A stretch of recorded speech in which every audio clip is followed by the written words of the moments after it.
I'll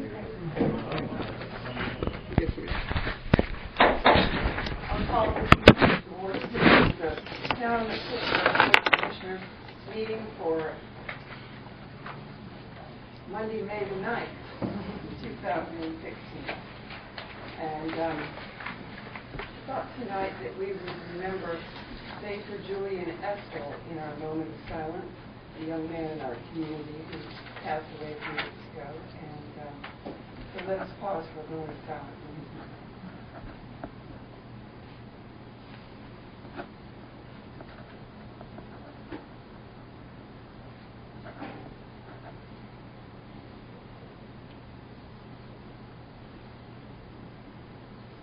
Carol, will you get this? Sorry. Would everyone rise for the pledge? Pledge allegiance to the flag of the United States of America and to the republic for which it stands, one nation, under God, indivisible, with liberty and justice for all. Thank you.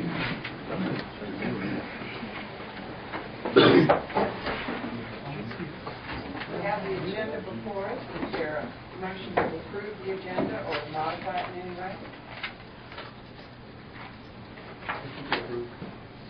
Second. Motion by Michael Fiocco, seconded by Jet Wilson Foley.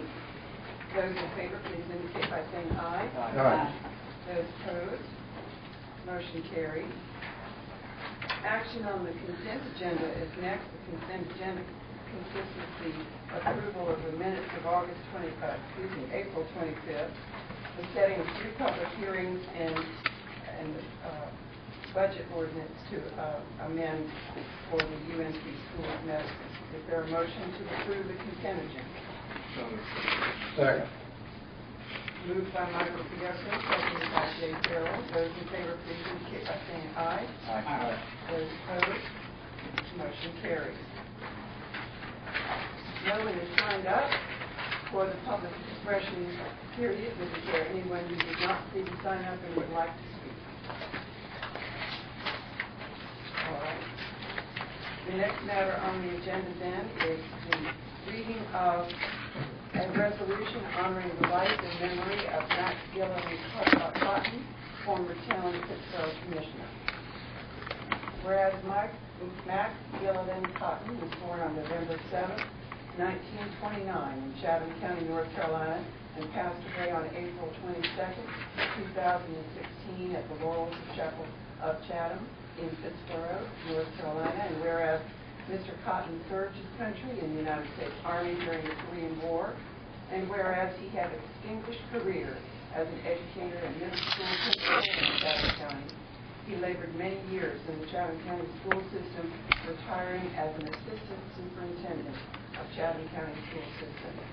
And whereas Mr. Cotton served his community devotedly and without fanfare as a former member of the Pittsburgh Town Board of Commissioners, Pittsburgh Lions Club, and as a member of the Joe Wagner VFW Post 7313 in Pittsburgh, where he was serving at the time of his death.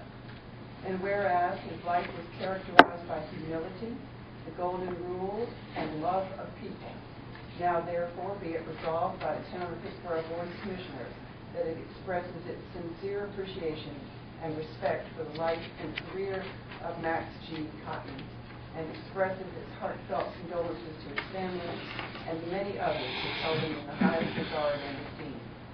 Be it further resolved that the Pittsburgh Town Board of Commissioners, as evidence of our sympathy, adopt this resolution to be spread upon the record, and the copy of the seal of the Town of Pittsburgh to be affixed this date, and a true copy thereof, transmitted with heartfelt condolences to the bereaved family. Adopted this the 9th day of May 2016. Is there a motion to accept this resolution? So moved. Second. Jay Farrell moved and Michael Fiocco seconded. Those in favor, please indicate by saying aye. Those opposed?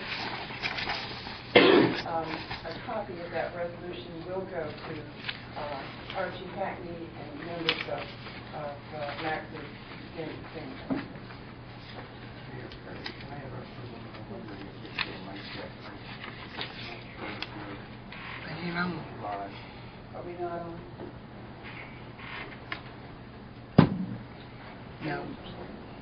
the recorder's on the mic. Okay, there we go. All right. Mayor updates. I always come to this section of the agenda and I think, oh, well, we really haven't done that many things in the last week or so, but I did a talk at Galloway Ridge community on the 26th of April and then celebrated Administrative Professional Day with the town staff, which was a lovely occasion.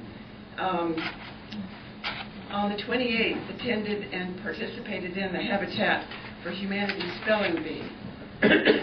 I will never forget how to spell the word inoculate. It only has one N and one C. That's what kicked the mayor's team off the stage that night. On the 30th of April, I did a groundbreaking at the Church of the Latter-day Saints here in Pittsburgh, attended 2 Habitat dedications, and went to the NAACP banquet. On the 2nd of May, went to the planning board meeting, the sheriff's retirement event on the 6th of May, and today I had a lunch meeting with Congressman David Price. So that was the life of the mayor for the last 2 weeks. Are there any other meetings that need to be reported on? I did attend the Main Street meeting. I think it was Mr. Grusbeck. I think it was Wednesday. Very interesting. Not a lot to report other than they're still working, I guess, on the circle. A couple other things coming up. I was a little late, so I didn't get it on it. Is that matter going to come back before the board, or has it been resolved? Which matter? The board approval of the project around the courthouse circle. Yeah, we don't have any new information from Kimley Horn or DOT at this point. The board can certainly ask Kimley Horn to come in and present what they do have.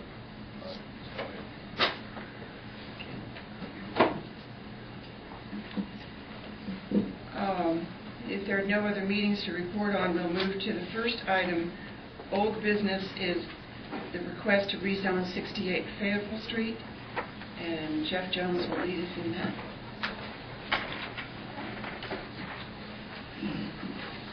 Thank you, Mayor, members of the board. Tonight we have the action for REZ 2016-01. It's for Justice Property, generally located at 68 Fayetteville Street. If we remember back in the public hearing time, which was held on April 25th, I'll give a little synopsis of the property again. It's 0.84 acres in size. It's 2 lots.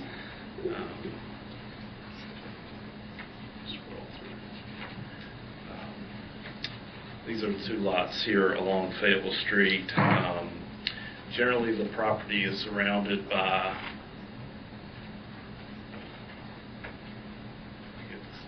move along. There we go. This is the current zoning map for the area. And generally, the property is bounded by commercially zoned land, either C2, CU, or C4.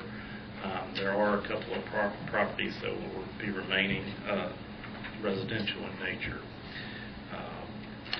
The applicant is requesting C2 to go from R12 zoning district, which R12 is a medium residential. C2 is defined as highway commercial in the current zoning ordinance. The property has been zoned R12 since the early 90s. If we can go to the this is the future land use map, and generally the area for this property and surrounding the property is defined as our mixed-use town center, which would define the downtown area and those parcels on the periphery of downtown. This property, this rezoning was heard before the planning board last week, and the planning board did vote. Scroll that did vote 4-1 to recommend.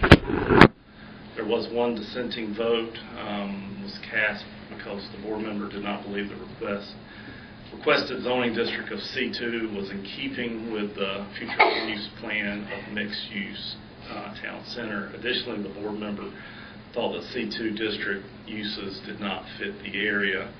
If we go back a little bit to the zoning map, I just pointed out at the plan board meeting, and I'll point out tonight, is that generally the properties south of, I think this is Chatham Street here, is all C2, which is in the vicinity of the requested parcels. There are parcels to the north and to the west that abut the requested parcel that is on C2 and C2CU, which is conditional use. And then the area at the very corner is C2 as well, C and CU. And then across the street is C4, which is our downtown area. I can entertain any questions that the board may have. Again, the plan board did recommend approval with that one dissenting vote that we had for that reason. Jeff, can you get back to the zoning map, please? Yeah, sure.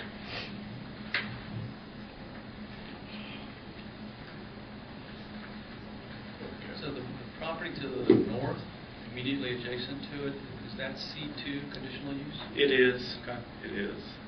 And then I see C4, obviously, and then C2. So if this were zoned C2, there'd be one, I guess, residential or 12 between the C2 and...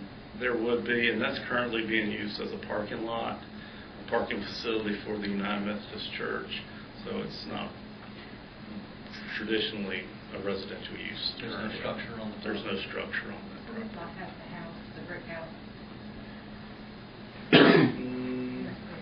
No, between West Street and Chatham Street, the property in question has the only home on it, that blue home, at 68 feet. What's the use on the corner piece, that C2 conditional use? Is that a parking lot also? I think it's a parking lot. Let me see my map here for a second. Let's look at that.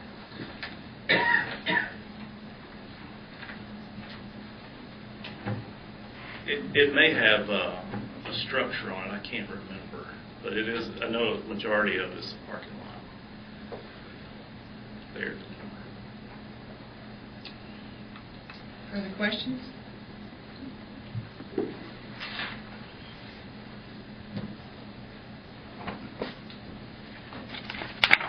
So,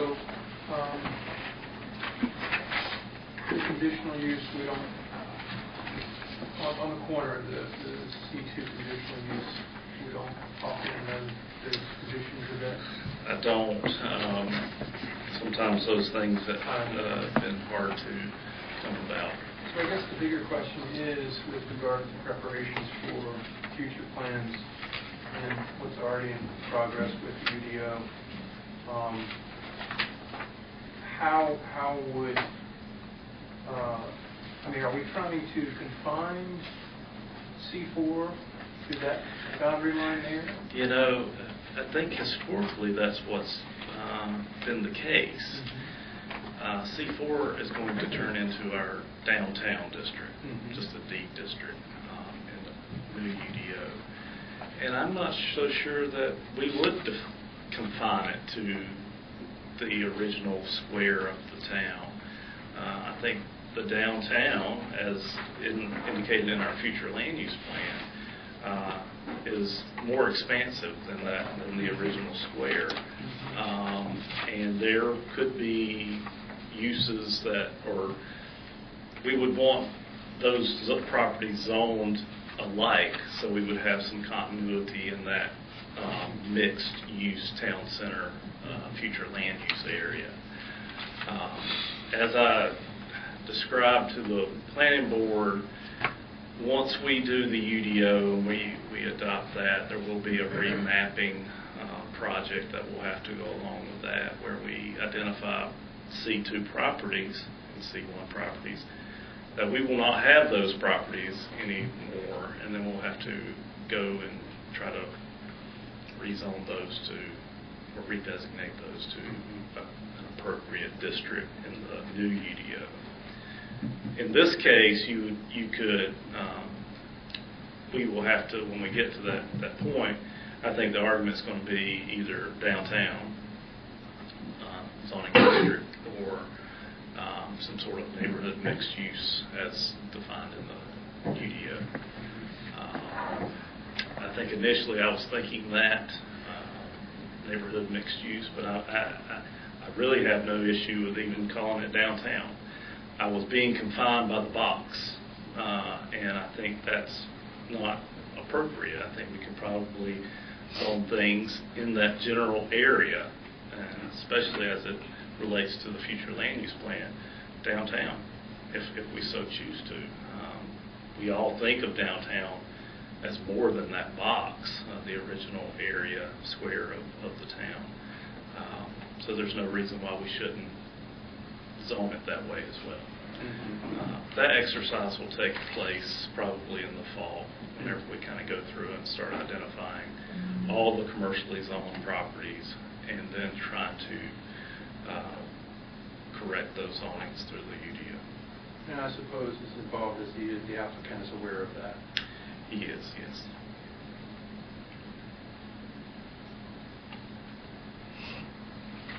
There will be, in that fall time frame, there will be an opportunity where we notify all the properties that will be changing. And yes, and then we will go through a process of having them the ability to comment or give staff or you all comments back to, well, I feel like I'm more downtown or I'm more neighborhood mixed use, and then we'll have to weigh those requests.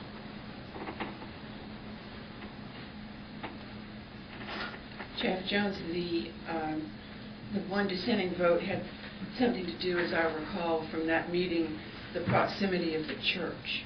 And the concern was that C2 involved so many uses that some of them might not be appropriate for the church.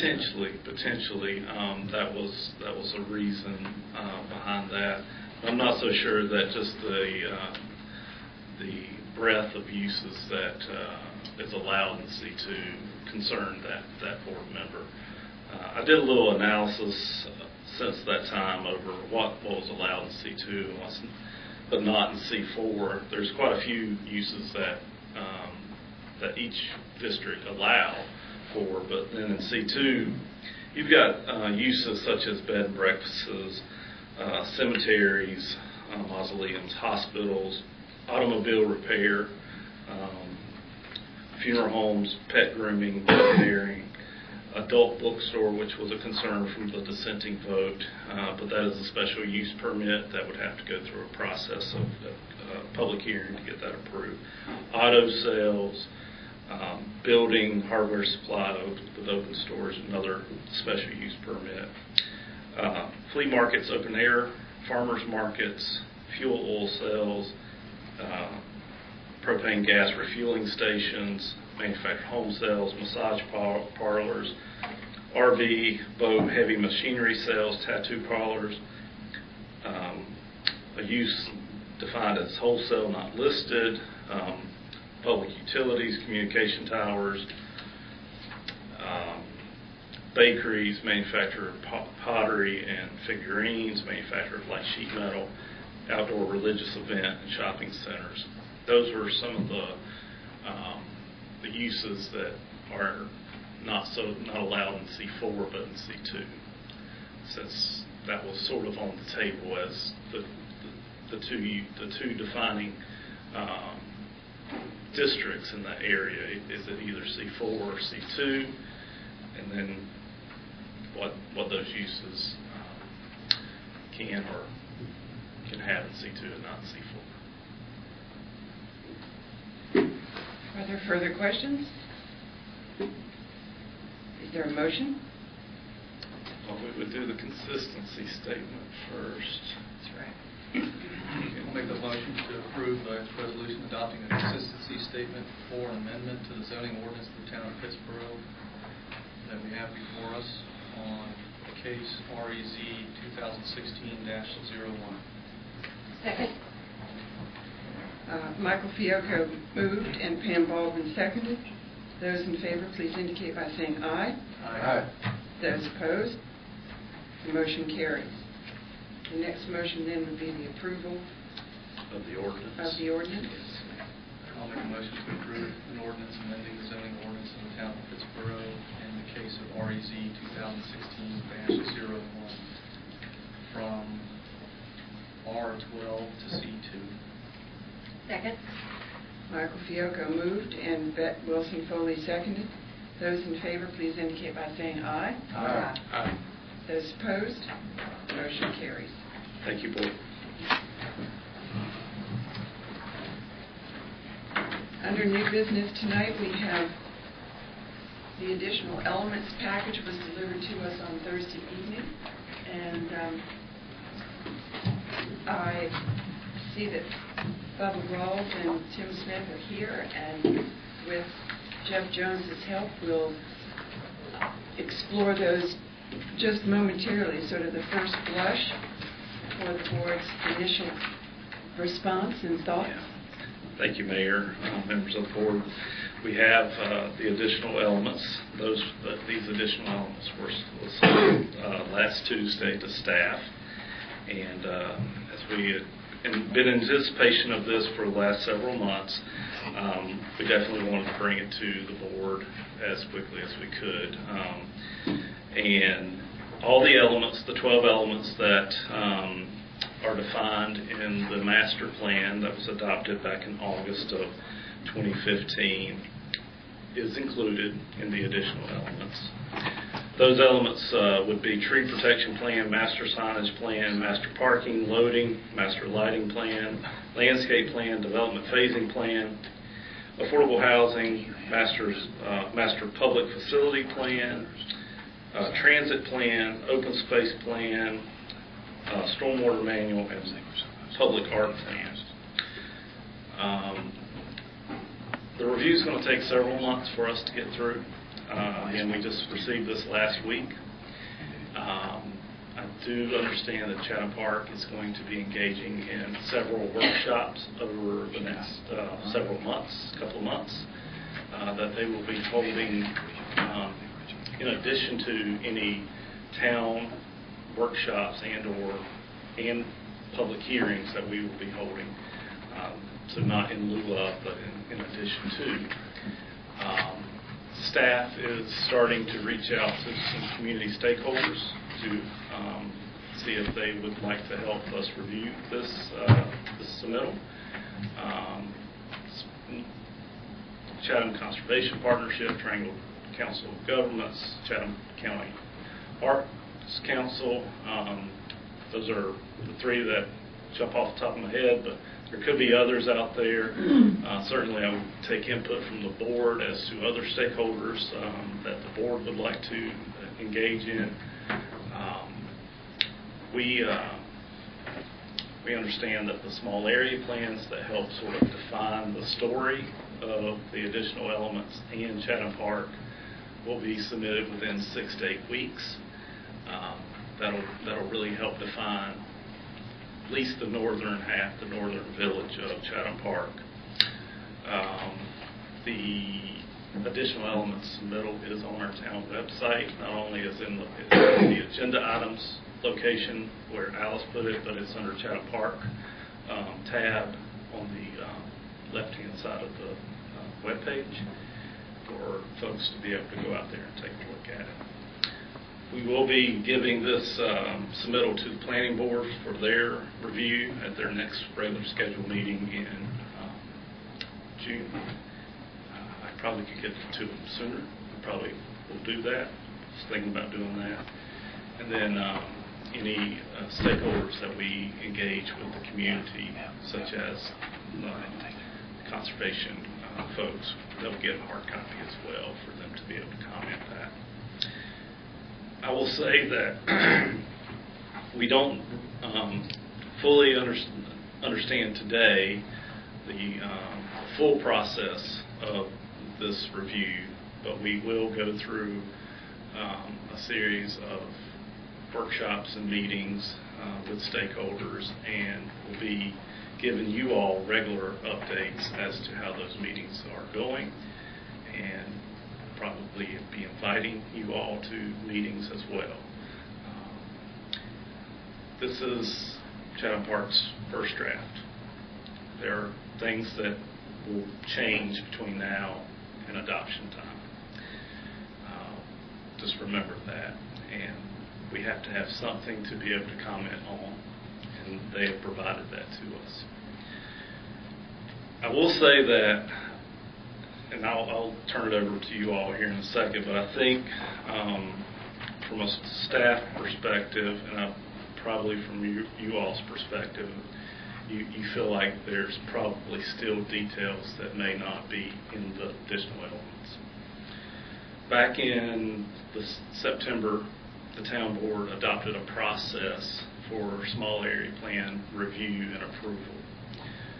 And in that process, it goes into what will be included in a small area plan. And a lot of the details, the further refining of Chatham Park and how it's going to develop and what the look's going to be, will come in the small area plan submittal. It feels a little kind of backwards what we were thinking was going to come in today, but I don't think they can tell the story of Chatham Park and how they're going to develop without the small area plans. And these additional elements are needed, especially the ones that are more ordinance related, such as signage, lighting, and parking. Those are ordinance related. When we start getting into some sort of things that aren't zoning text, zoning ordinance, you have to sort of be able to know how the lots are going to lay out and the streets are going to flow to get an idea of how it's going to look.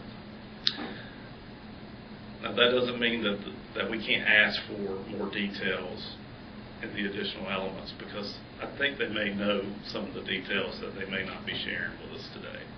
And some of those things will come out during the next several months. And again, once we get the small area plans in 6 to 8 weeks, we'll know more than we do today. It's a little hard to review a lot of this without having the small area plans. But the part of the process that the town laid forth for Chatham Park was to do the additional elements and then the small area plans. They could have come in together, but they're coming in a little staggered. So it gives us the time to look at it and look at what's submitted and react to that. I can tell you that I'm a little grateful, and I told these folks this last week, that we have an opportunity to review their submittal right alongside of our UDO process, and that we can take a look at what we as a town want in our UDO and make sure that they're planning for the same thing or better. And to know that they've had comments on the UDO and they're looking at that. It would have been difficult for us to do either or first, to approve the UDO and then have this submittal and have expectations that Chatham Park was going to meet the UDO verbatim. That probably isn't going to be the case. And it would have been as difficult to have Chatham Park's small area plans approved without the UDO in place, because the UDO is going to be the default. And anything that's not in their additional elements or in the small area plan, the UDO is going to take precedent over that. And so we want to make sure that that look and that development continues on with our vision of how Pittsboro is going to grow. So I'll turn it over to the board, and let you all sort of comment on it. Again, it's just for introduction tonight. I can take any questions that you may have, but we're going to be talking about this and small area plans for the next several months. Are there questions or comments from the board?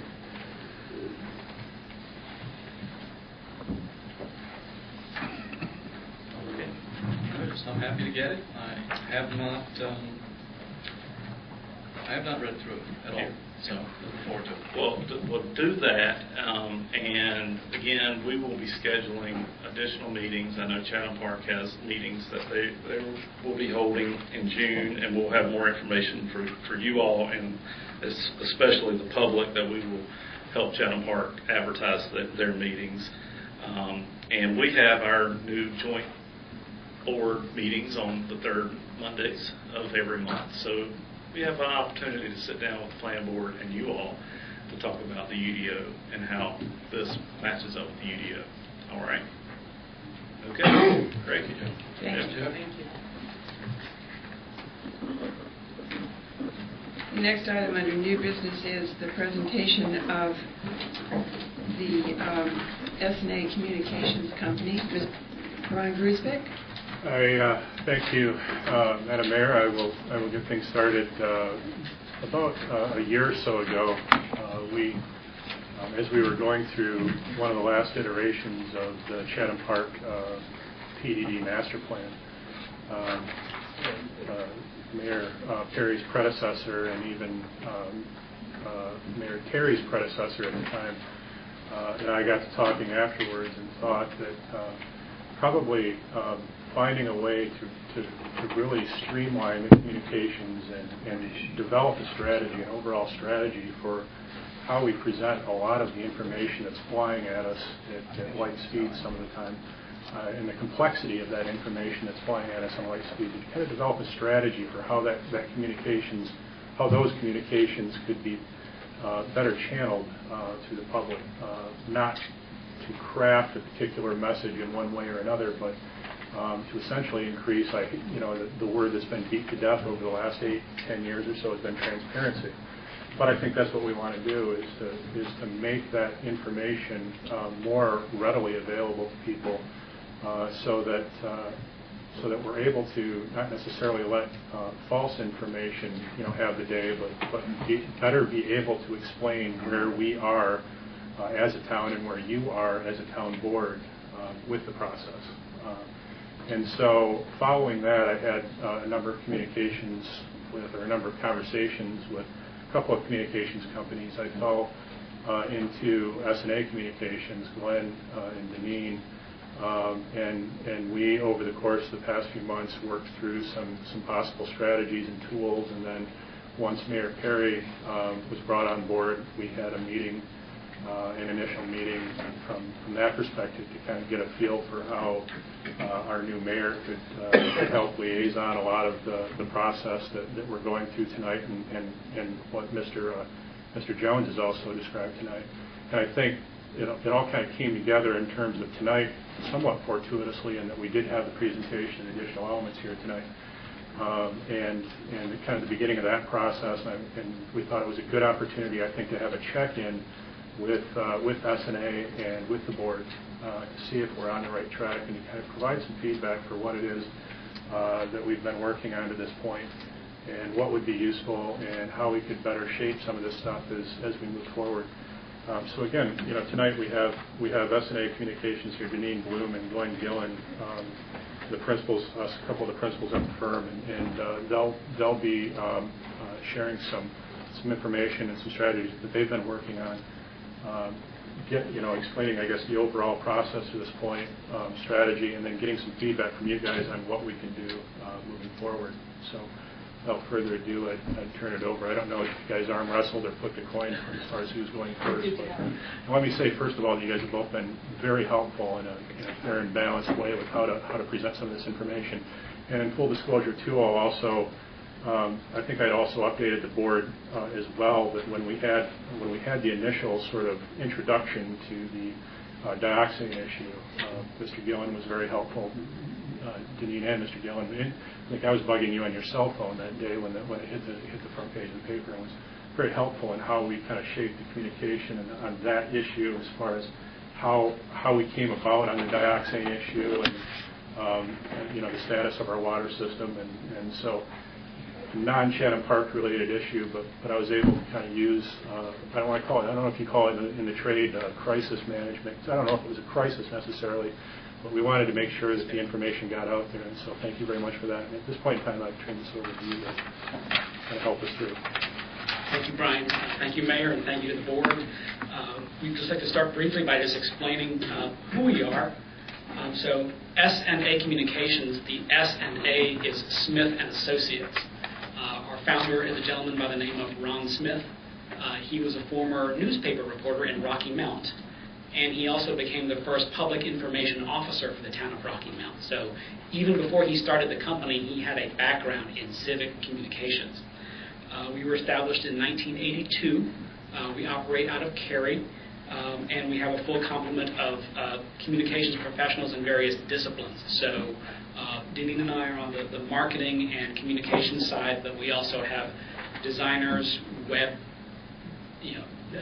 designers, internet specialists, SEO specialists, photographers, and some people also may know us for publications. We do Cary Magazine as well. It's one of our publications. You may not have heard of us necessarily, and that's partially because we like to put our clients first.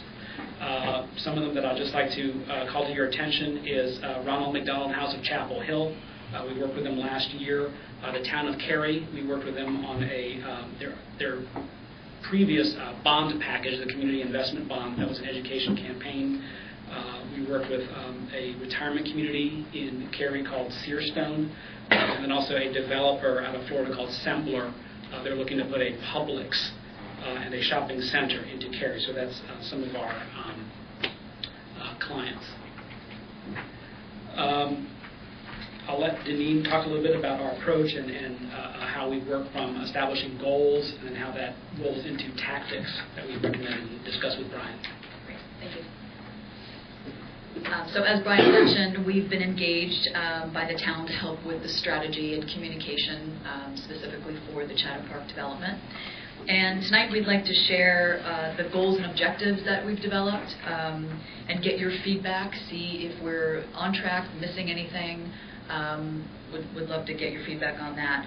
So we'll start with the primary goal, that is for the town of Pittsboro residents, employees, elected officials are fully informed about the up-to-date and accurate facts, figures, plans, and progress of the Chatham Park development. Their views and opinions are influenced by factual information rather than any rumors or innuendo. So that's kind of the overarching goal. And we've got 5 key objectives that we'll go through.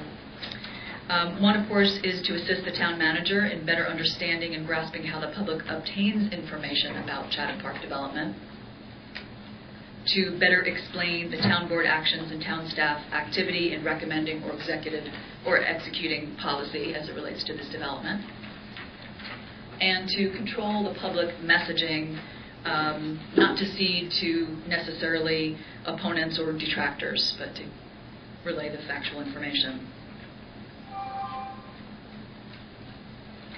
And communicate key messaging. And there are a number of key messages, of course, including the board's commitment to provide a fair and thorough review of the Chatham Park development,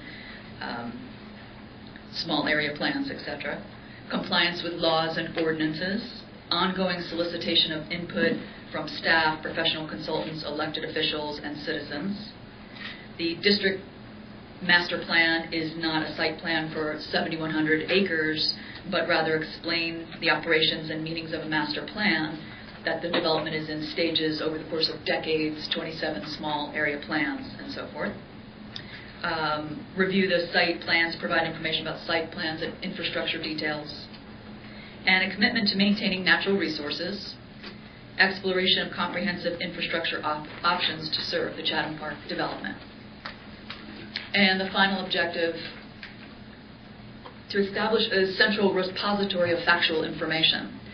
So maintain a moderated forum where constituents can post honest questions without necessarily an agenda and have them answered by knowledgeable authorities. Polite discourse would be encouraged, but of course slander and defamation or innuendo or misinformation would not be tolerated. So ideally, that would include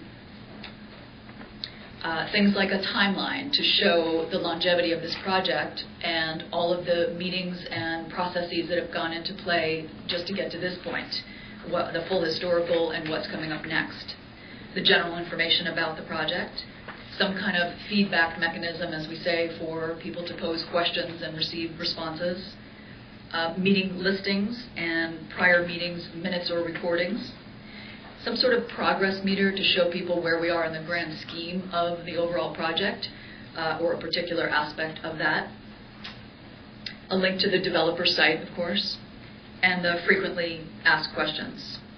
So this would be, again, continually updated with additional information and new information, the additional elements, the small area plans, whatever is new and relevant that needs to be communicated for transparency and to provide factual information to all the constituents that would be interested. So we'd love to hear your just pause for a moment and hear your feedback about those goals and objectives. Do you feel that we're on target? Is there anything missing that springs to mind or any questions about those? Comments from the board?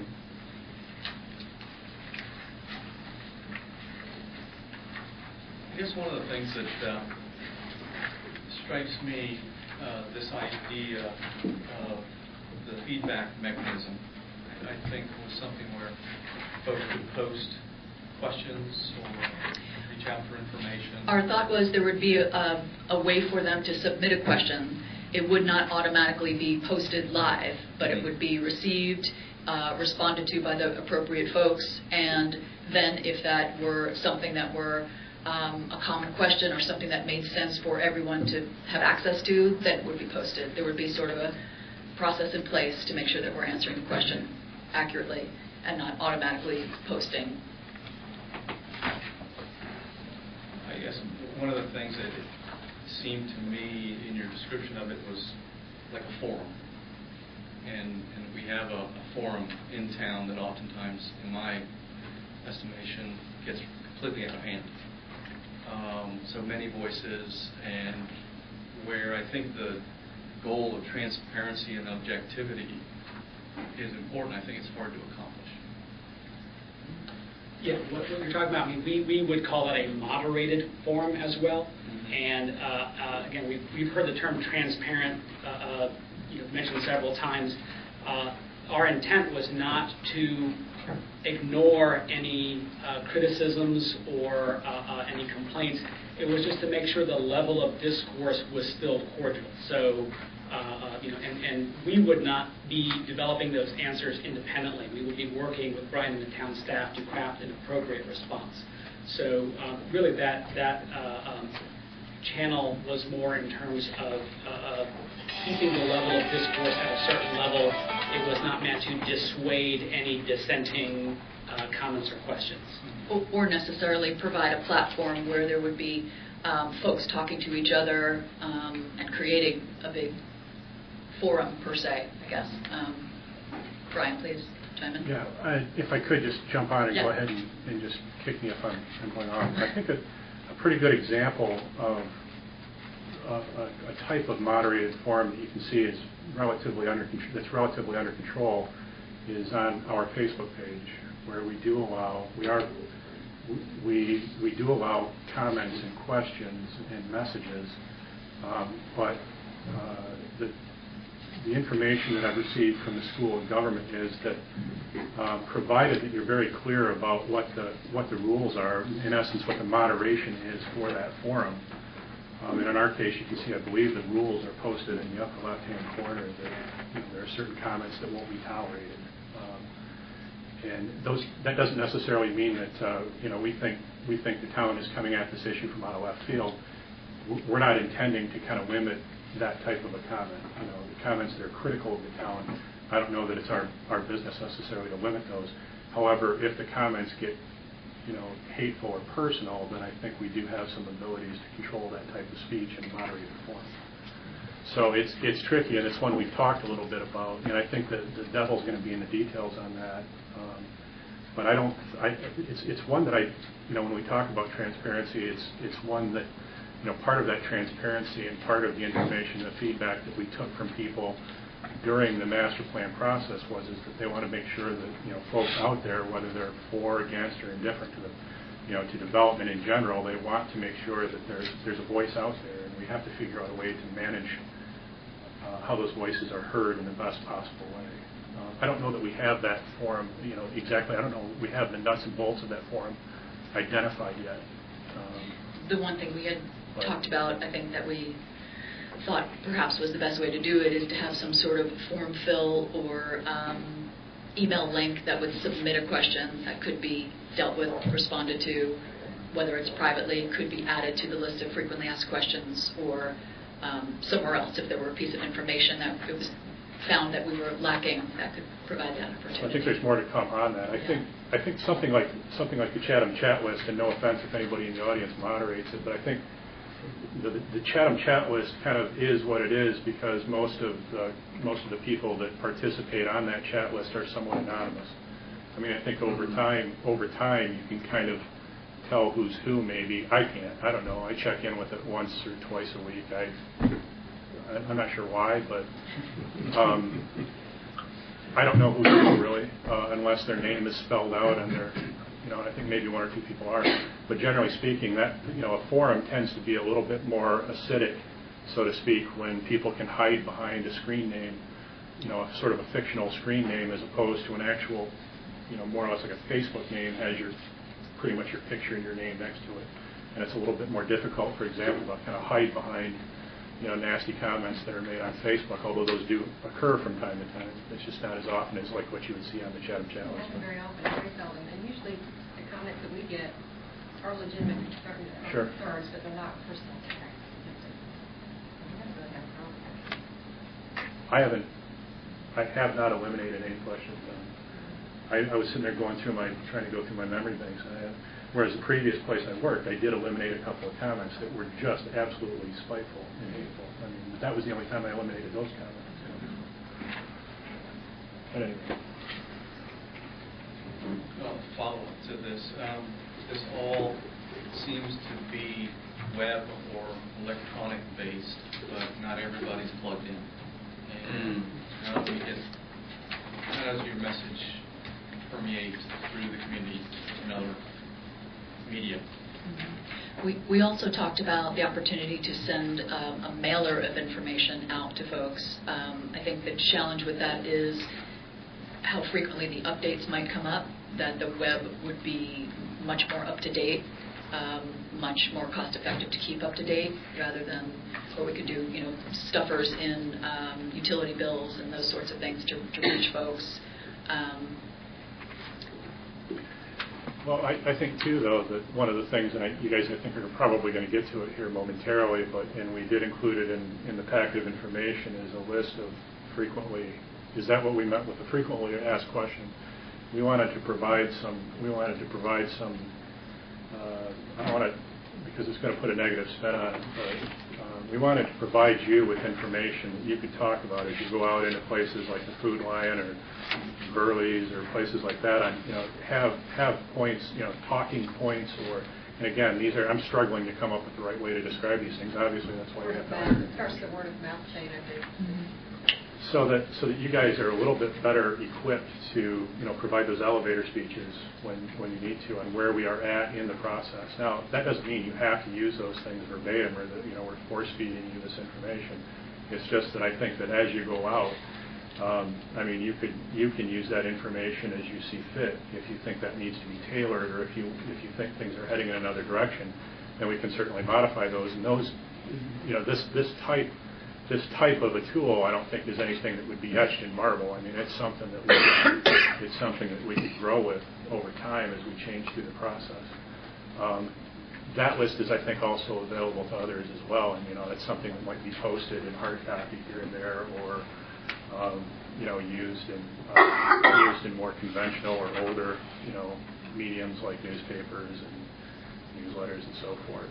And let's not discount it. We talked too as well about tailoring that type of a device for the chicken dinners that are out there. And I don't know, you don't have chicken dinners here so much as barbecues, I guess, or fish fries, so I got to remember where I'm at. But we even talked in terms of, I know, I'm not to get off track, but as far as the downtown visioning process and the traffic circle, we talked about how to, I know I've had conversations with you guys about how to, maybe better share some of that information. And I think as opposed to inviting the same types of people and going out and seeking, the same groups of people that attend all of these meetings, we probably have to get a little bit more creative about finding the barbecues and the church groups and the gatherings and stuff like that, that, folks in those settings aren't necessarily attending our get-togethers at the Roadhouse maybe on a regular basis. We kind of have to be a little bit more creative about how we get out and share some of this information as well. Because, not everybody is going to be, in their free time especially, not everybody is going to be gravitating towards our web page or our Facebook page or the Twitter page or our Twitter feed or whatever. So it's kind of developing some of these older messages and mediums to kind of help with that. Sure, and that's one of the reasons that we're here this evening. Also, is to ask your opinion on the best ways to communicate. If you tell us, a little handout would be great. We can help develop that for you. If you prefer an electronic document, like a PDF document, we can help design that as well. So by all means, we're not putting all of our eggs into the web basket. We can research traditional and non-traditional means of communications. I think the key here is that we want to be proactive. So it's not just sitting around waiting for a question to come in. If we're kind of monitoring the dialogue, if we're getting feedback from the staff and from you all, we can perhaps proactively answer a question, before somebody meets you on the street and says, hey, I want to talk to you about, X, Y, Z. There's a chance that we may have already addressed that issue. But we have discussed, and in fact, we can get a little bit more into the tactical level. So Deneen kind of talked a little bit more at a higher level about the goals. So what are we trying to do? And I want to briefly touch upon some of the objectives then. Here are some of the things that we've discussed. Again, we haven't set everything in stone and said, okay, this is the plan, this is what we're going to do. We're still discussing various tactics and things that make sense at various stages of the development. Yes, do you have a question? Okay. Actually, I do. Before we get into tactics, I think I'd like to share the observation on Objective 3. Regarding controlling the public message. I think that's right, that's appropriate for us as the town. I think it's interesting that is the entirety of the objective statement for controlling the public message. Because Chatham Park's message is different from ours.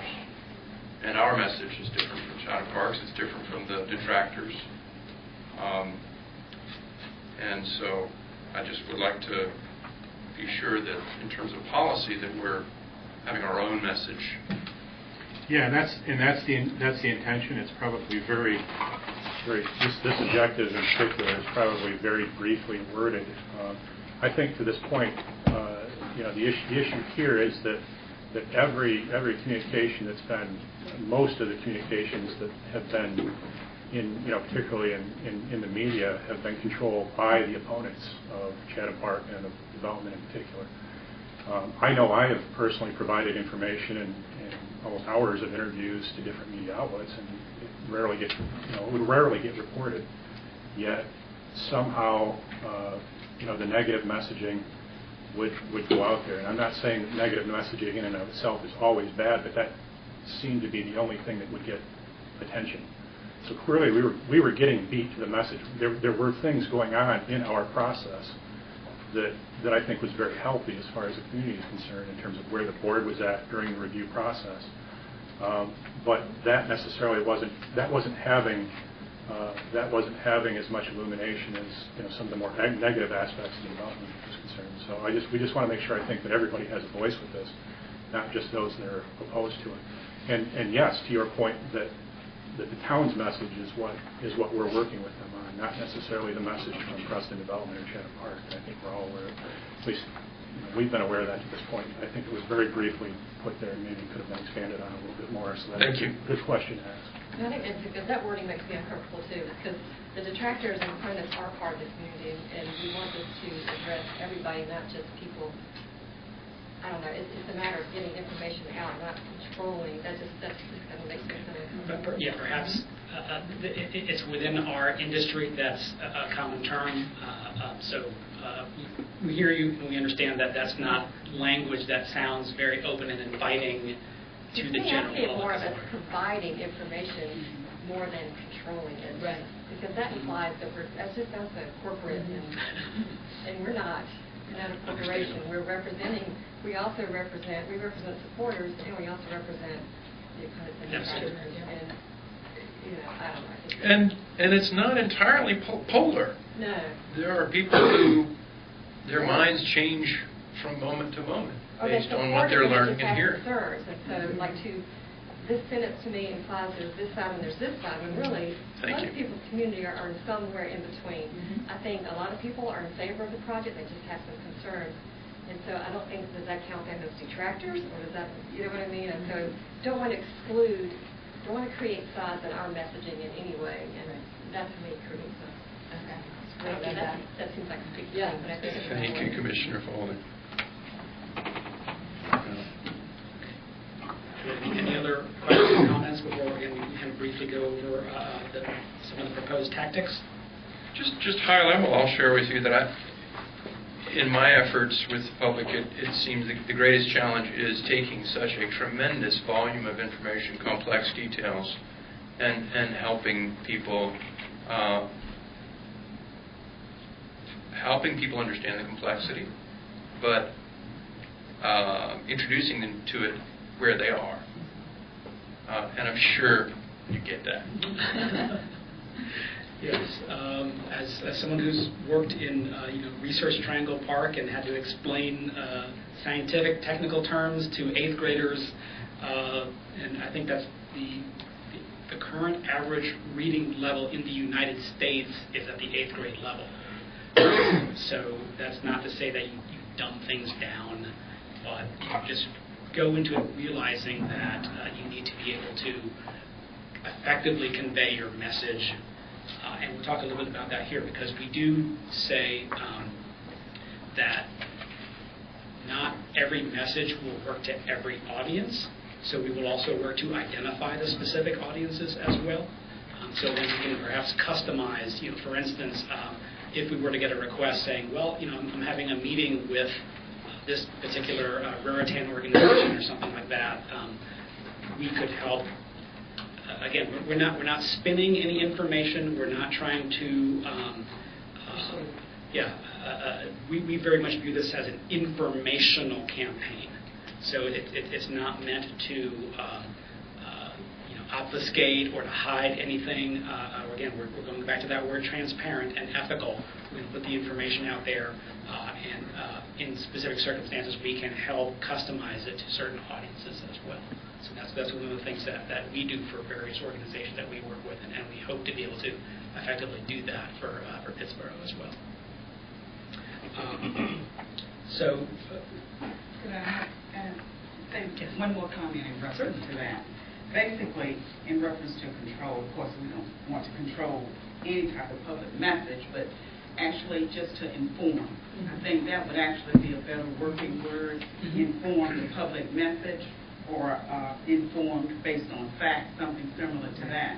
And I really feel that perhaps at each stage there could be not just something on the website. I may be getting ahead of what you're indicating, but perhaps a leaflet or a small brochure that goes out advising the public that this is going on, this, that, and the other, and then at that point to allow people to respond on via email, and then respond to their question based on that information that's been sent out. That's sort of how I would see this particular process going. The web is great, but as Commissioner Fields has said a lot of times, people don't have access to that. Absolutely. With senior populations or people who are out in rural areas who you know, if they're lucky, may still have dial-up and whatnot. So we recognize that, sure. Yes, Chatham Rec is very good. So what we've been doing so far is actually we've been having bi-weekly calls with Brian, and so we've been working on so far kind of getting a feel for the audiences, getting a feel for official and unofficial channels of communication, and what we're working on now is the messaging, and we do have a sample FAQ to distribute to you, so you can view that as well. Again, with the intent of trying to be proactive and getting this information out there to specific audiences in a manner that they are accustomed to and can understand. Because as communicators, it doesn't do us any good to put out a one-size-fits-all approach that isn't reaching certain constituencies.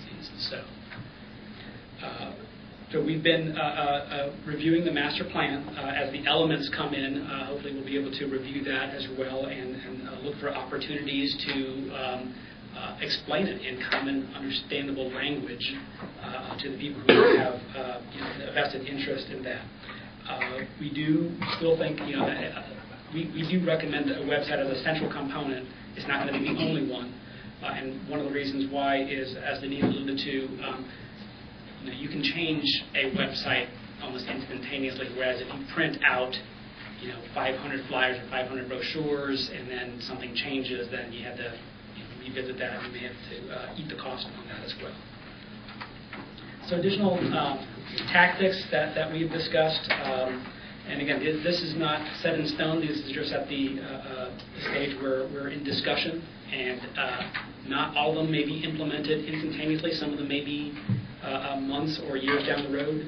One of the things we talked to Brian about also is doing a blog from his perspective, and have it be a little bit more personable, so it's not just very technical information. So to interject, an element of just a more personal component of that. So that was one of the things that we had discussed as well. Moderated forum that we have mentioned. One of the things that we have been doing for several months is monitoring the dialogue. So we have various alerts set up for Preston, for Chatham Park, for various key terms, and kind of depending on what comes in, the things that we think are of interest to Brian, we'll forward it to him. Some of them are just maybe a mention in a story that otherwise is unrelated. I think I sent something to him the other day. It was about a development on the other side of Wake County, but they happened to reference something about, it's going to be 30 minutes from Chatham Park. So that tells you that other developers are already kind of zeroing in on Chatham Park as a focal geographic destination that maybe people are kind of measuring driving distances to and from. Glenn, can I just jump in on that one just really quick? I think that's a piece, and that's some information and a function that I could probably be doing a better job of maybe using right now in terms of sharing with the board and with the general public, because you've done a really good job of monitoring the news feed on these issues, and most of them are articles that I wasn't aware of, and maybe you guys weren't aware of either. So I think, even by using brute force of just a group email to you guys, that would be one method of going about it. But at some point in time, I'd like to expand that to the general public to make sure that the general public has access to the wealth of information out there, and maybe that's a web piece at some point in time. But I think probably from here forward, if you don't see those, then let me know. But I think what I'd like to do is start forwarding a lot of that information to you guys to make sure that you're getting it as well. And so I apologize that I haven't been doing that, because Glenn's been doing a great job of forwarding me a lot of stuff that I haven't seen yet. So. And as part of that, we track a mention, and then we also try to track a tone, positive, neutral, negative. And as we have discussed with Brian, just within the short time that we've been engaged, it seems like a lot of the very vocal negative messages have started to tone down a little bit. And again, there could be various reasons for that. There may be some sense of just acceptance. So the tactic may change from, okay, I'm completely opposed to this, to, okay, I know it's coming. How can I still get my concerns addressed about whatever specific interest that a citizen may have? Some other tactics, as mentioned, we can work with you to develop whatever communications tool that you prefer, whether it's a PowerPoint, a flyer, an infographic, again, because we do have graphic design professionals on our staff, so we can help with that. And also, as mentioned, once we have the core messages as needed, we can customize that to specific audiences. And I think on a previous slide, I had given some examples of audience. So in public relations, most people think that refers to the general public, like there is one public, whereas we kind of define it as publics are audiences. So your town staff, that's a public. The developers, that's a public. The students, business owners. So these are various smaller publics or target audiences within that larger constituency.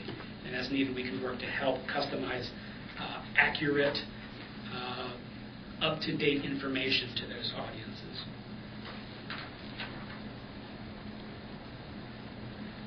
Very briefly, and for additional things that we're looking at as the development progresses and moves forward, we hope to be able to come up with some interesting story ideas to bring to the media so they know what's coming, and by extension to the citizenry as well. So that's, again, brainstorming, coming up with interesting angles, interesting story ideas, and us proactively contacting the media and suggesting the story. We don't control the content. We don't, again, obfuscate or hide. We're just suggesting some stories that we think may be of interest once businesses start moving in, eventually once residences are established. So coming up with ways, again, to get in front of the public information cycle and just let people know what's going on. We also have media training capabilities on staff, and that's something that we can offer to a staff member or to the board as well. We have a lot of experience training people on how to deal with the media, both positive and negative. As Brian mentioned, crisis communications, but even just how to prepare for an interview. We can help vet the request. Is it a print is it a print media? Is it a blog? Is it a video interview? Because all those different mediums have different factors that play into consideration. Is it a sound bite or is it a more extensive answer? So we can work with you on that. Okay. And speaking of the FAQ that we discussed. Did everyone receive the FAQ handout? You might have had that. Yes.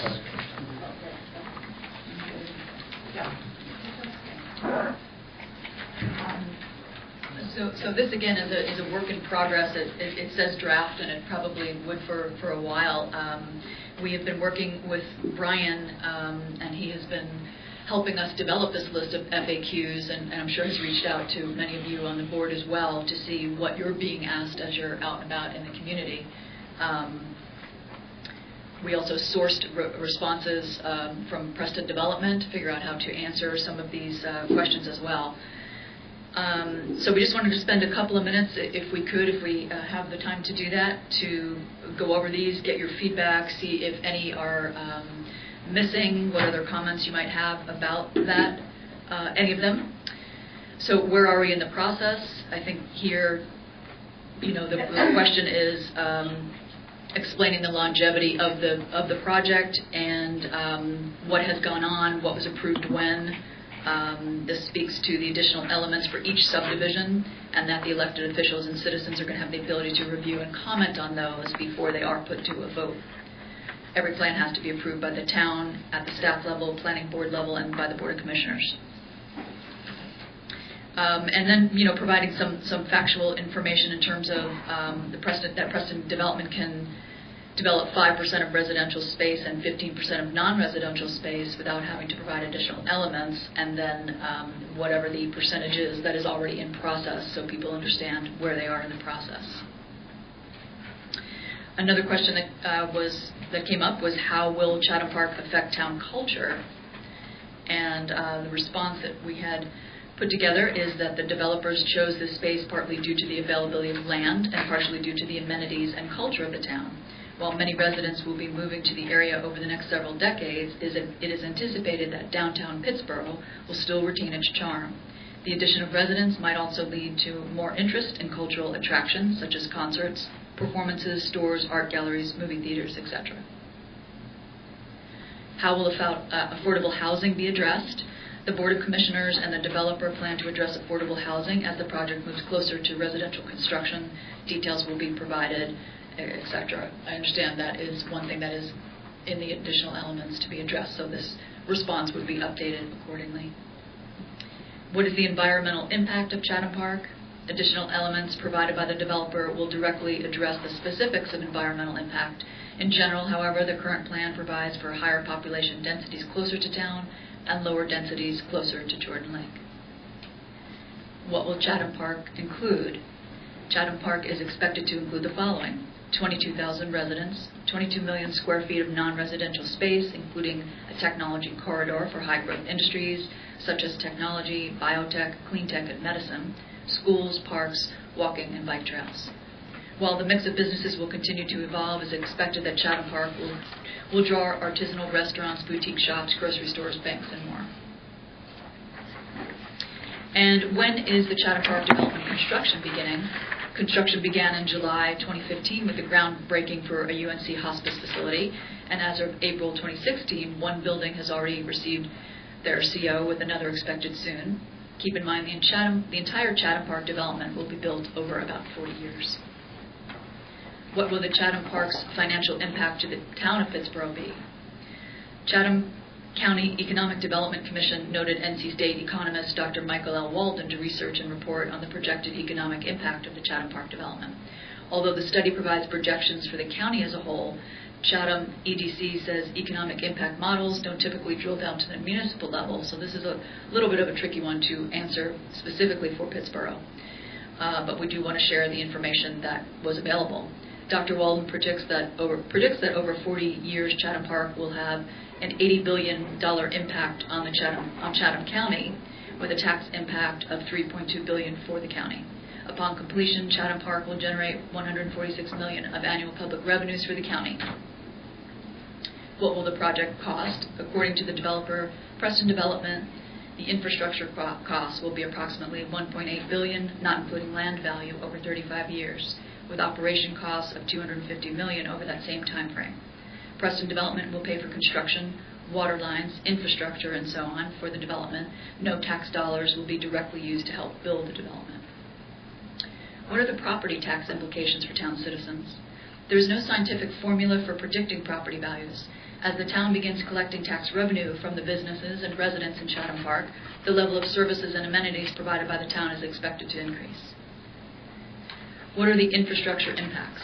Major thoroughfares in Chatham Park will be planned by NCDOT and built by contractors to NCDOT specifications, and the town has little to no influence on those roads other than assuming the maintenance once the roads are built. The developers will pay for other roads within the community. Town staff and qualified outside consultants will be involved with engineers and inspection of new roads. Additionally, a master traffic study will be conducted every time a new subdivision is built. How will the town handle the increased demands on water and sewer? Preston Development will pay for the water and sewer infrastructure, and the town will absorb the cost of maintaining it once it comes online. And finally, when will the development bring jobs to the area? Some construction jobs have already been created, and more jobs will be created as non-residential space is occupied. Dr. Walden predicts that Chatham Park will create 61,000 permanent jobs in Chatham County. Peak employment, many from construction jobs, will occur in years 11 through 20.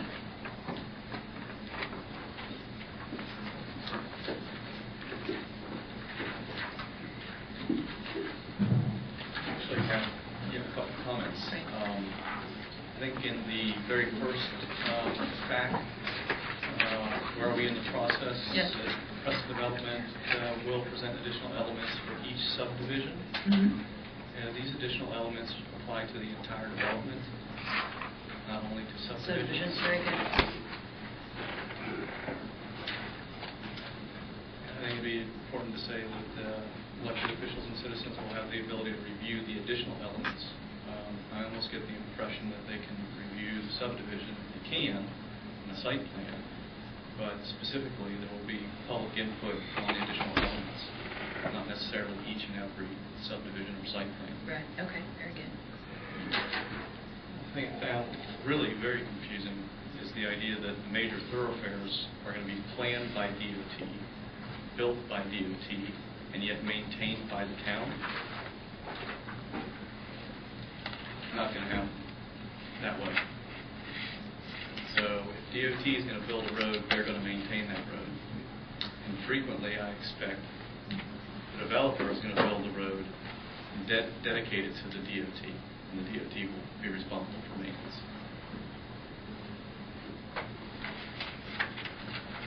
What part are you picking I up? think second backside, the third item from the bottom. Water infrastructure impacts.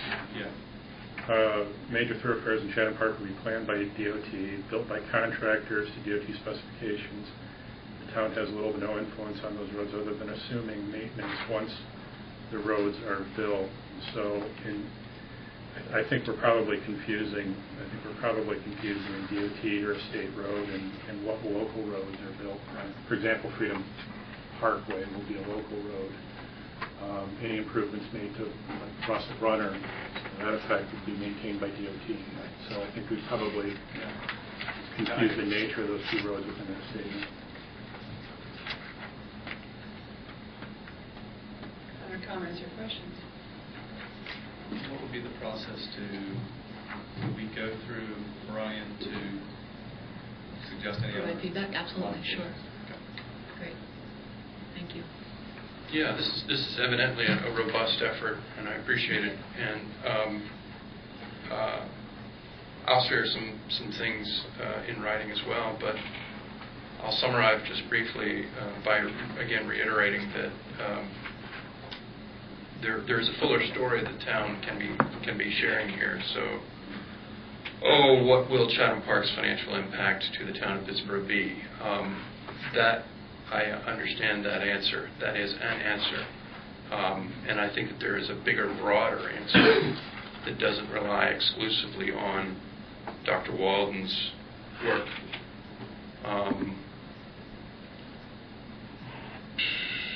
Similarly, what are the property tax implications for town citizens? It's interesting to me that that's the starting point, because it sounds to me kind of like we're just shrugging our shoulders. And I don't think that's where we are. And Brian, I think you're making mighty efforts to internally and externally get some of the kind of financial modeling and expertise that will help us answer that in a more robust way. And I think that that's what we should refer to, that the property tax implication for town citizens can't be, we don't have a crystal ball, but that we are working diligently to determine what that is. I think explaining the detail work of that, and that there is some diligence going on our part, is a very good point to make. Yeah. But in fact, there is no scientific formula for telling a resident where they live in particular, whether, I mean, think about locale. I mean, yes, in some areas property values will be affected in one direction or the other. I mean, you know, area A could go up, area B they could go down. It's really difficult to predict that with any kind of scientific or economic certainty, and that's what I'm trying to say there. But I think to your point, explaining some of our efforts maybe that would be appropriate, even though we don't necessarily have all the answers. And I think sometimes it's okay to say we don't have the answers, but we're looking for them. Yeah, I think that'd be a sweeter way to say it. Mm-hmm. Just what you just said. Sure, and in a sense, what that question really is drilling down to, how will my property taxes be? Exactly. Right. And sure. we can't answer that again. Sure. Right. That depends on where you are, and there's other factors involved. So. We appreciate the feedback. Absolutely.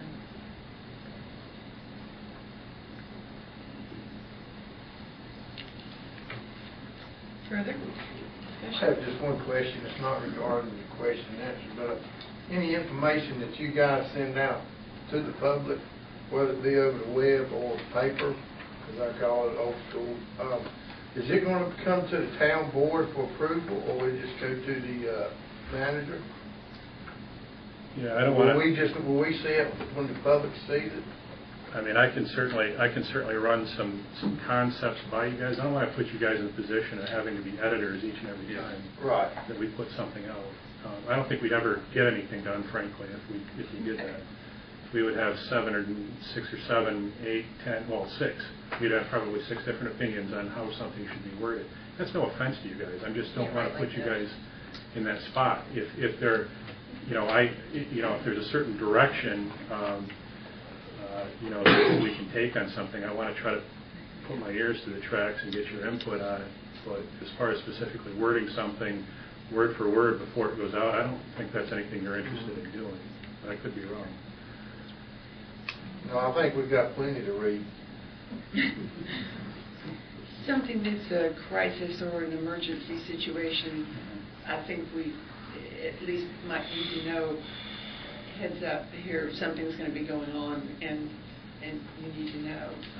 I agree with you that it would be nice in that situation. I'm not going to put you guys in the position if there's an extremely, I don't know, I'd be struggling to find a specific example, but if there's something that I know is going to be a highly controversial, highly unexplored issue that could cause a lot of consternation and teeth gnashing out in the public, I'm not just going to go fly off the handle and put out a statement. I want to get your feel for it as a board before something like that happens. The bottom line is that we report the facts, and that's where we come back to is that we report the facts. Too often with this process, there was a fact that would be reported out in the general public.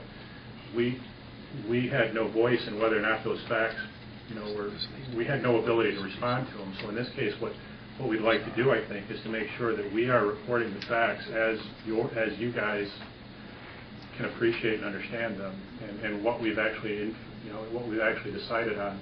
Things of the known world, that's what we're going to report on. I'm not looking for subjective opinions on things from each one of you, or from me for that matter. We're looking at putting out objective statements on particular issues dealing with this development. But like I said, I would not want to put you guys in the position of having me represent something that I know is going to be highly controversial, one direction or the other. So if that's the case, I'd probably steer clear of it until we found a better way to have the professionals help us work through it. Further thoughts or questions? I have one more. Of course, it's relating to money. Is this consultant fee coming out of our Chatham Park? Yeah, we receive an annual payment that's reduced each year by ad valorem taxes, and for this year, the Chatham Park related activities came from money that was paid through those payments. At no point in time, I mean, they might have, S&A might have reviewed certain numbers, but at no point in time have we looked to Preston Development, Tim or Bubba, to kind of red mark a document. They've kind of gone through and maybe provided some factual information about projections in terms of their projections in terms of development, where they were at on timelines that maybe have predated many of us, when documents were first submitted.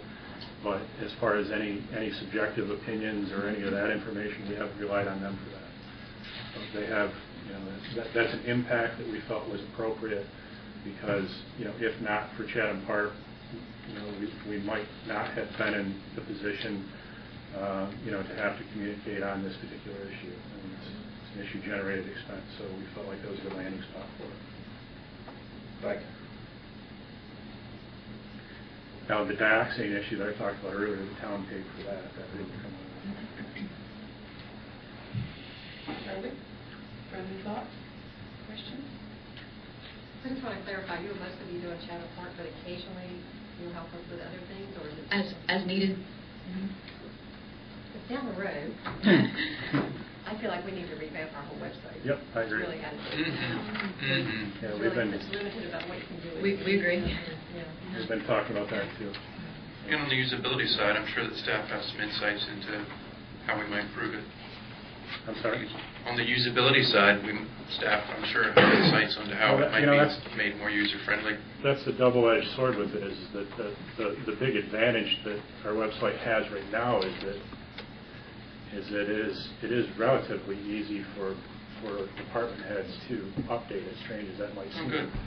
However, I think the simplicity of it has kind of caused the whole thing to implode a little bit. It's not very user-friendly, I don't think. I think it's hard for people to find things. I've heard people say it's hard to find. Yeah, what they're looking for. and there's some design things that we can look for. I think, we've talked about, one of the things we've been working through on some of our conversations is what, providing, you guys are going to throw something at me here, but that the UDO portal that we've used, I know that, there's been some complaints about, how the functionality of that, but I like the idea of having some information, having a place where people can go, whether it's public or media or developers or what have you, they can go and they can get the full story and all of the information that's related to Chatham Park on even a separate site that's redirected from our existing website. So we've worked on some of the things involved with that as well. But yeah, we've kind of come across, because they've asked for different, they've had technical questions about our website, and they've asked it from the standpoint of creating this portal that I just talked about, and we're really kind of running into some roadblocks with the limitations of it. So, especially when you start having blogs, you want people to have easy access to the blog. Right. There's all kinds of other websites. I think UDO, I think that whole website gets lost on that page. It's really.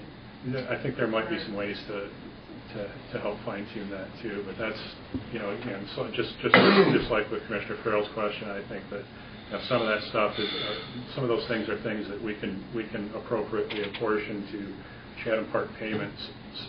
Some of the other larger website issues are things that the town would take on in and of itself. So that's something I'd like to get to over the course of this next little while.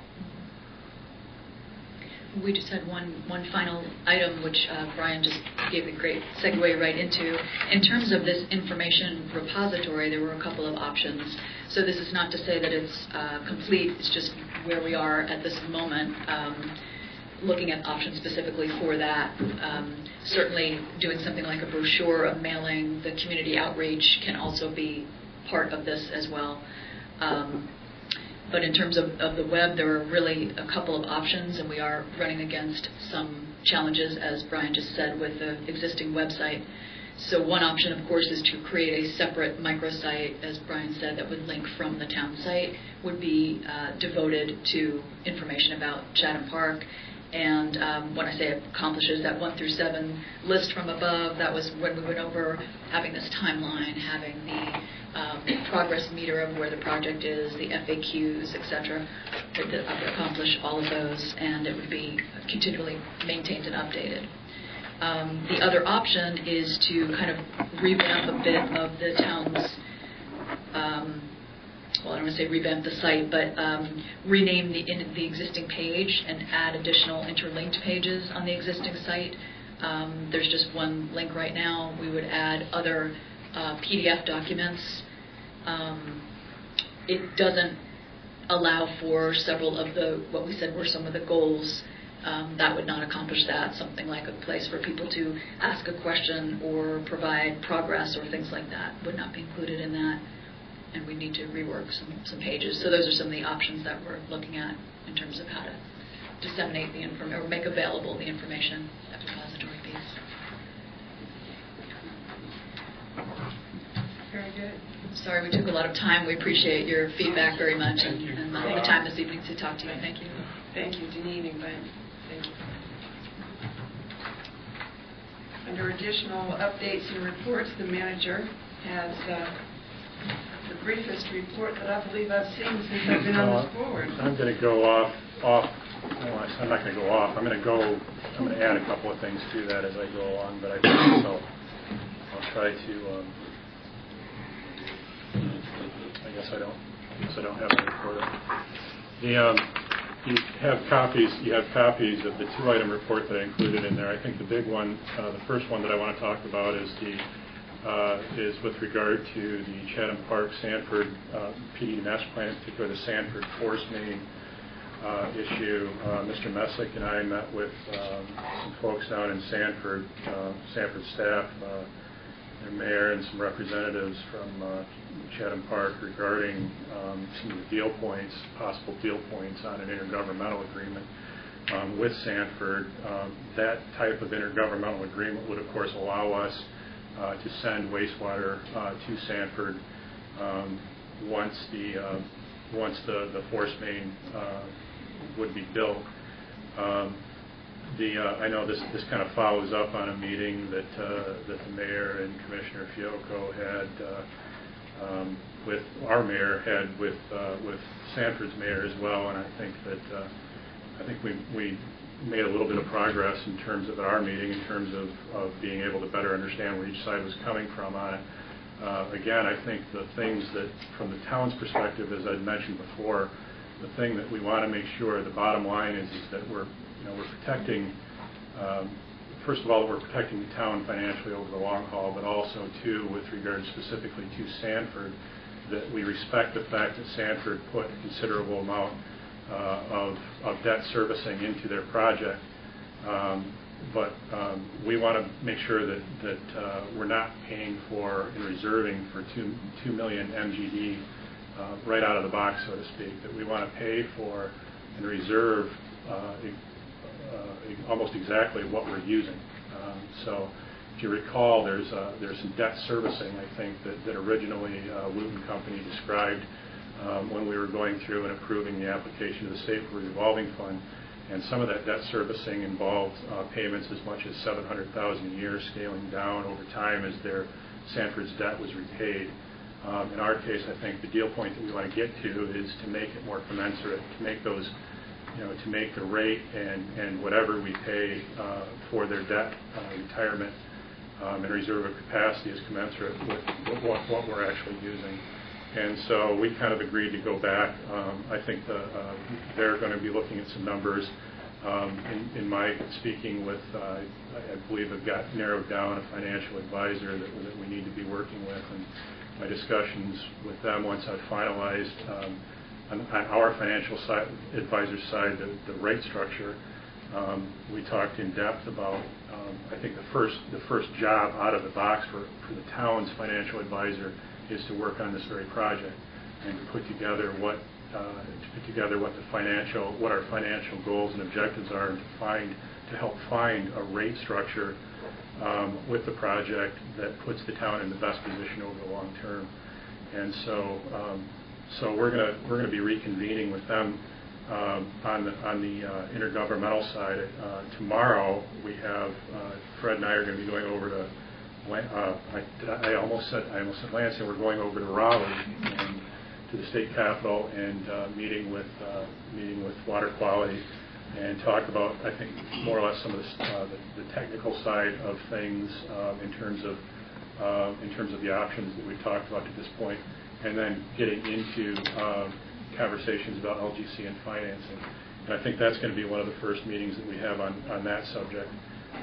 And so basically for the purpose of getting an idea from the state standpoint about the process and what's going to be required as we move this process, as we move as we attempt to move the project forward.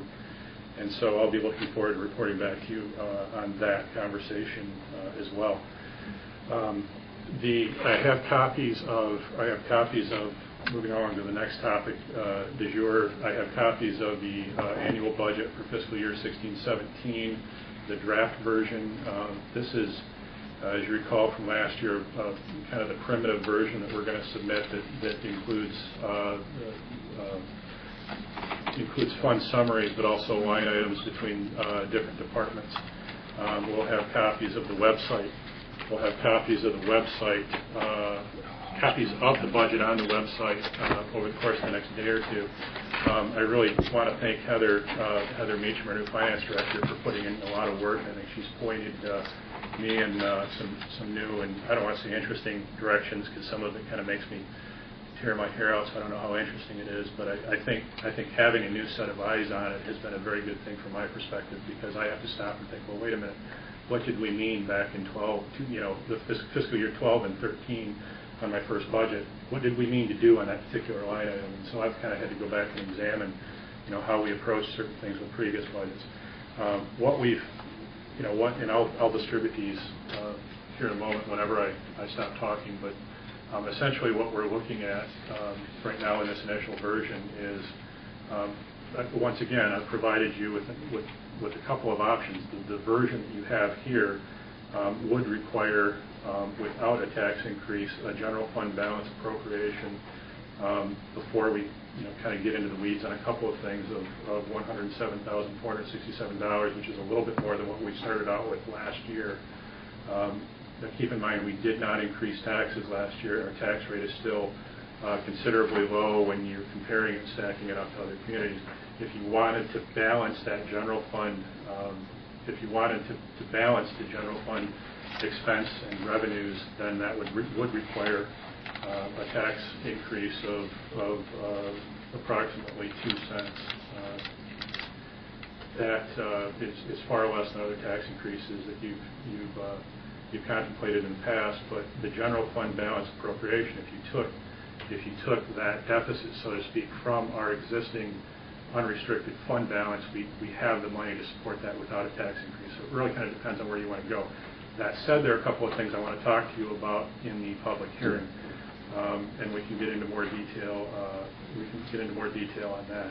But this general fund kind of is what it is because it takes into account a lot of our conversations over the past few months in terms of making sure that we have a staff, and in this case, a police force that is one that we can maintain here over the long haul. I think our police department has been operating for quite a while at a deficit in terms of pay and recognition for certifications and things like that when compared to other communities. And we've been very fortunate in terms of being able to keep our officers. I think part of that is due in large part to the culture that Chief Crutchfield's helped create with our police department. But I think that's only going to last so long as a few of these officers get additional training and they start finding out that they can make more money elsewhere. And so I think we're taking into account some increases for a few officers for certifications that they have or will be obtaining over the course of this next year. And then also, too, we're looking at replacing some obsolete and possibly a couple of cases unsafe vehicles that for a long period of time we just kind of kicked down the road a little bit. So you're going to probably think we're picking on the police department with this, but I think it's for good reason in this case. And so that's what's causing us. Oh, and too, as you guys are probably aware, we're very conservative with how we predict our revenues. And so I think in practice our revenues over the course of the budget year, as our audits have been able to show, we've I think been probably quite conservative with how we've predicted revenues at the beginning of the budget year. I'm very reluctant because based on the information that we receive from the county, and I'm always kind of reluctant to go out on a limb much in terms of just saying, okay, well we can expect 10% more than the previous year, because I think that's a pretty dangerous way to live. And we do the same thing with Powell bill funding as well, and that we've been very conservative with the amount of money that we get from the state to help repair and fix our local roads. As a result, we built maybe more of a fund balance with Powell bill, for example, as well. And so we could get more aggressive with those things, but I've been very reluctant. So in a way, the amount of general fund appropriation that we have here listed without a tax increase may be quite conservative. Now, on the enterprise fund side, I want to exercise caution before I say this. You recall previous years we've been looking at deficits on the enterprise fund side. Enterprise fund being, of course, our water fund and our wastewater fund. And as we've discussed in previous years, much of those deficits annually can be attributed to the fact that we've had large debt retirement schedules on as much as I think last year 15% of our expenditures went towards retiring debt.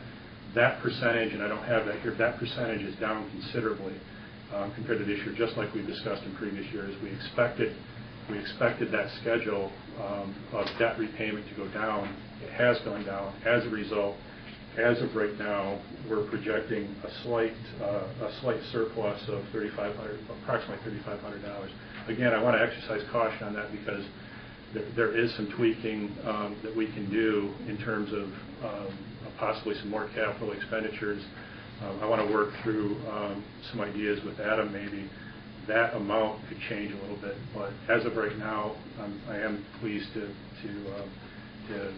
pass along that has helped. I think another factor too that we can attribute to the reduction in the schedule in the previous debts that we've seen on the enterprise fund side is that you've, I think, done some heavy lifting as far as adjusting rates in previous years, and I think we're seeing some of that effort pay off.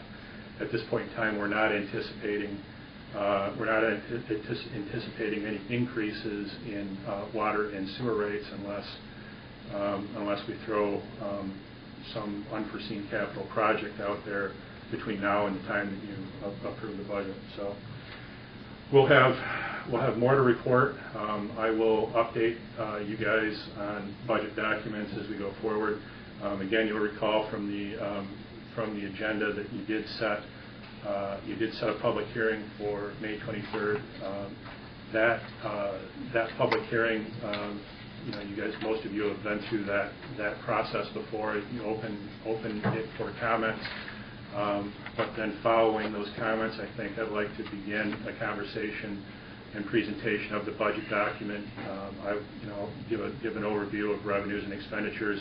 We'll go through each department, not necessarily a line by line item thing, but we'll go through and highlight specific areas within each department. Between now and then, you guys can certainly make notes, ask questions. If you guys, at any point in time from between now and then, if you want to sit down and have more conversations with me, I'd be more than happy to help provide any information that we can. Really looking forward to completing this, and I think it's an exciting time, I think, to be working on this budget. It's as I've always said, I know we had the winter retreat where we identified some priorities, many of which involved taking good hard looks at our wastewater system and our water system. But I think in all, really, the boots really kind of hit the ground when you guys review and you make a determination on this budget. This is the document which, in fact, empowers staff to move forward with what you want to do. So it's an exciting time, I think, not only for Pittsboro, but I think this part of the year as far as your town involvement is concerned as well. So, just a couple other quick comments on some other things, and I promise I'll be done. Town hall improvements you'll see coming in. We've made a couple of modifications in the lobby. If you want to take a look, it's not quite done yet. The idea being that, again, of course, as I talked about at the last meeting, that we would be able to get people, I think, from the lobby, that people that needed to be in the police department, get them directly through the lobby without having to redirect people through hallways or through our safe and mailroom area. And so some of the work in the lobby is we've been trying to put a button on that, and there's some cosmetic things that we need to do to improve that area yet, but we're almost done with that portion. In the meantime, I think some of the mustiness that you smell in here is because we've been cleaning out a lot of old documents, things that have been in here since the late 90s, or things that we've had stored in here since the late 90s. We've been, crossing our I's and dotting our T's, as they say, as far as making sure that we're not shredding anything that needs to be kept.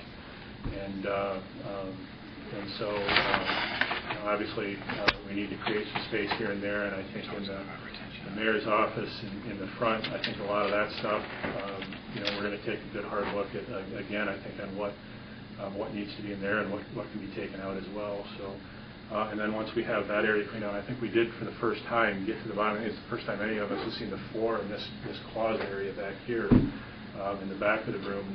That's going to be part of my new windowless office that I'll be moving into once we make some modifications to my existing office in the former break room.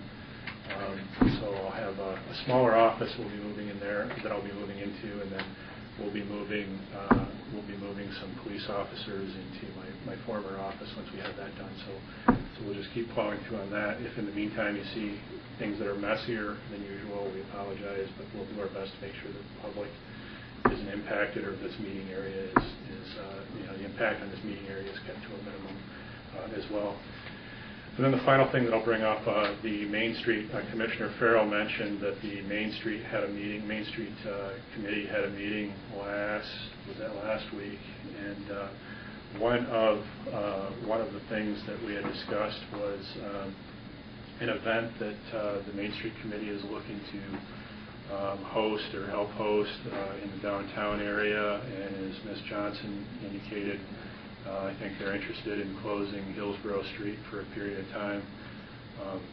Chief Crutchfield and I are working on making sure we have the logistics squared away for that. It's going to take some more conversation with DOT and the Department of Transportation to make sure that we're able to do that. We think that they will be, but I think we'll have more to report back to you on that. I believe it will require a resolution that we'll be reviewing in all likelihood at the next meeting. So you'll have a chance, I think, to weigh in on that if there's any additional comments you want on that as well. And then finally, as I mentioned, financial advisor, I've got, I think I went into a lot of that already. I think my initial focus as a financial advisor is going to be on executing an advantageous financial position for the town as far as our immediate needs with wastewater is concerned, particularly with the Sanford Force Main project. And so I've kind of taken a look at things from that perspective, but I also in my conversations went into some detail about some other aspects of finance that talked about, for example, public-private partnerships, special assessment districts, and try to explain the special assessment district that we're contemplating to this point. It's going to be, that's going to be a new experience, as well as some more basic things, such as I say basic, but some more basic activities such as rate structuring and financial impact and things of that nature. But I think the first thing out of the box to get started is going to be that Sanford issue, and making sure that we have some numbers to review on that almost immediately as we move those conversations forward. Very busy. I'm sure I could continue talking on some things, but with that, I think I'll tap out. And if you guys have any questions, comments, or concerns, I'll do my best. Any questions for Brian Frisbee? No, then we'll move to our final item on the agenda, which is Commissioner concerns. Jay Farrell? I don't have anything at this time. Thank you. I was just going to mention, I don't know if you've all seen this on the Town of Pittsburgh Facebook page, but that Pittsburgh's water system was one of 56 in the whole state that was selected, that was honored by, this page, I can see you guys if you're interested in reading this. Sorry. Pittsburgh's water system was among only 6 others across the reform to be honored by the environmental officials for surpassing permanent and safe drinking water standards. And it's a big honor for our water system. That's great. That would be a good message to get out. Yeah. Oh, okay. I have a couple of things. I have a citizen that reported to me that someone desecrated the cemetery over on Martin Luther King Drive. They are bringing their animals to walk and urinate on the gravestones over there. And those citizens are very upset about that. So they wanted, and they didn't give me, actually, they know the people, or they have seen the individuals. However, they did not indicate their names. But the next time they see him, I did advise them to contact 911 and Pittsburgh Police Department, because that is a private cemetery, and that is private property. The next thing is that I was wondering if the town of Pittsburgh could possibly donate some playground equipment to a playground that's off of Bishop's Way, off of East Cornwallis. There are 2 areas over there, the little children. There is an area designated for a playground. However, there's no equipment in one, and then the other, there's only a swing or 2. So it would be nice if the town of Pittsburgh could donate some playground equipment similar to that, which is at the Kiwanis Club or the St. Bartholomew's, if that would be something that we could possibly do for those little children up there. Do we have park property there? It's not our park property, it's actually private. It's that neighborhood's property. Or Habitat for Humanity, too. They have a lot of houses in that. Well, we don't own the property at Kiwanis Park either, but we lease it for park purposes, so there would have to be something along those lines. Okay. Do we know who to contact or who does own that? I could possibly find out for you. Okay. I think that part was set aside when Habitat was building houses, those little cul-de-sacs. There used to be equipment there, but it's probably So just a little. Yeah, very basic. Yeah, very, But I think very that basic. Habitat for Humanity is someone, I could be wrong, but I believe that that's. You're right. space. That's it. But I know they would appreciate that. Thank you. That's all I have. John? No, I'm fine, thank you. I have, before we close the doors, I did, regarding that East Cornwallis, I had a couple of residents that contacted me regarding the road there where it goes from pavement to dirt. I think that stops at the end of, let's see, Potter Stone, if I'm not mistaken. It's state maintained there. Is that the end?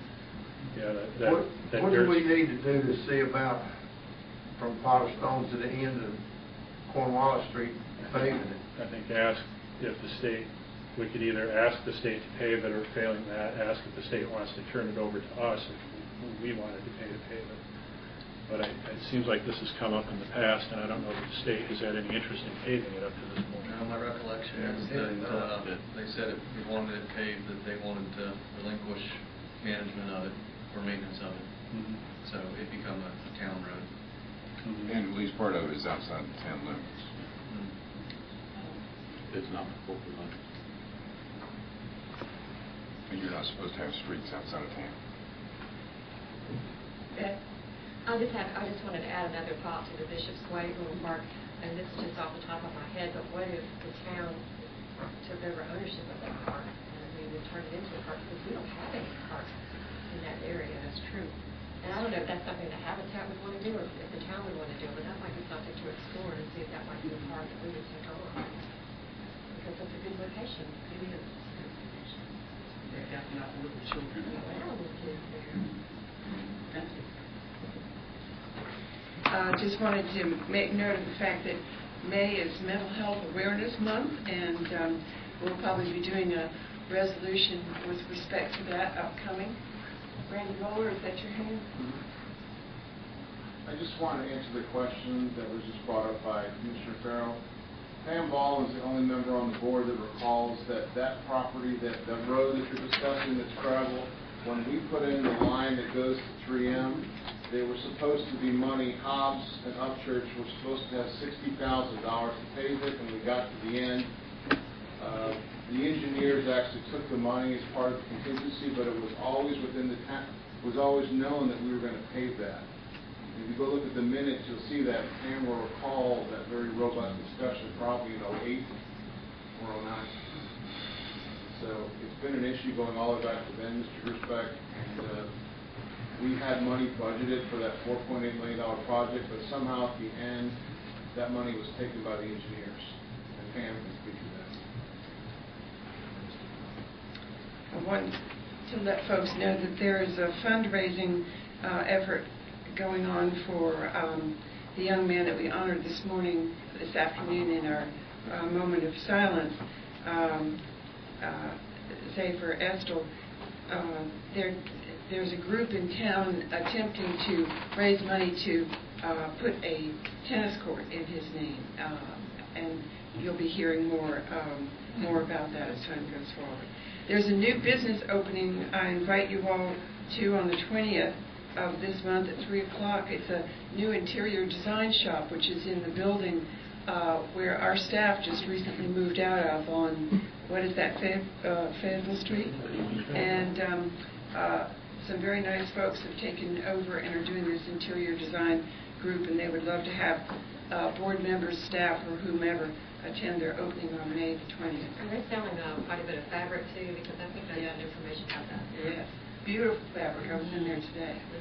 And I'd just like to thank Percy Crutchfield for, been a tremendous amount of speed control on Thompson Street, and I thank you for that. As I come flying down there, I try to remember how embarrassing it would be to be ticketed. So thank you very much. Is that our new speed monitoring device? Yes, sir. It's great. We've been playing with it, testing it the last 2 or 3 weeks, and it's actually working out very well, and it can give us some good data that we can use, better utilize our resources, and also just maybe able to help, like Jeff with planning and engineering ideas. Great. I was reading about those devices online. They really do slow traffic down more than anything else. Yeah, just so you know, if blinks blue and red at you, you were definitely going way too fast.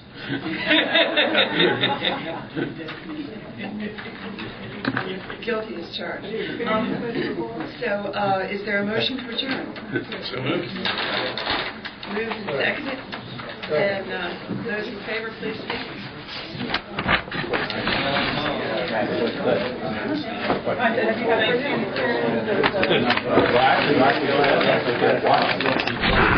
Start blinking, and of course you'd see it.